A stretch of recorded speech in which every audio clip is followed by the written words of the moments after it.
Hours ago, the Texas Senate approved the proposed congressional map from Texas Republicans. The redistricting map would move Fort Bliss and the El Paso International Airport to District 23. Why is that significant?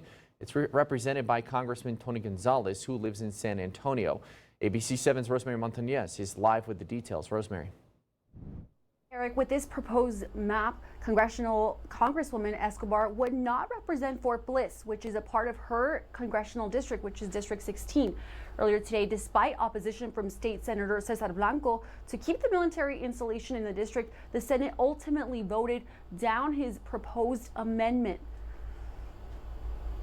The economic interest and welfare are just so tightly entwined that removing Fort Bliss from the 16th congressional district would dilute representation from the El Paso community as a whole. Now, in his argument, State Senator Blanco stated that both for Fort Bliss and El Paso, they are intertwined. He went on to say that El Paso has invested heavily in Fort Bliss's infrastructure, and this is how the new district would look under the Senate proposal.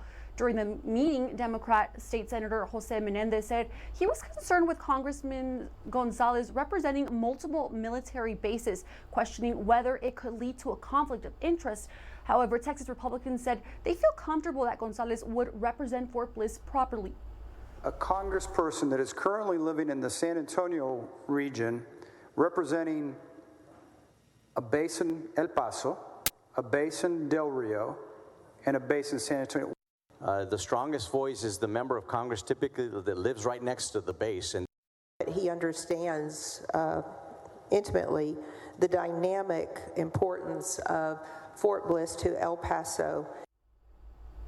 And Eric, now it moves to the House, which will vote on their own version. Of course, ABC 7 will continue to monitor all developments. Rosemary Montañez, ABC 7. And on ABC 7 Extra Sunday edition, we'll have an in-depth look at the repercussions the redistricting process could have for El Paso and the politics behind the process.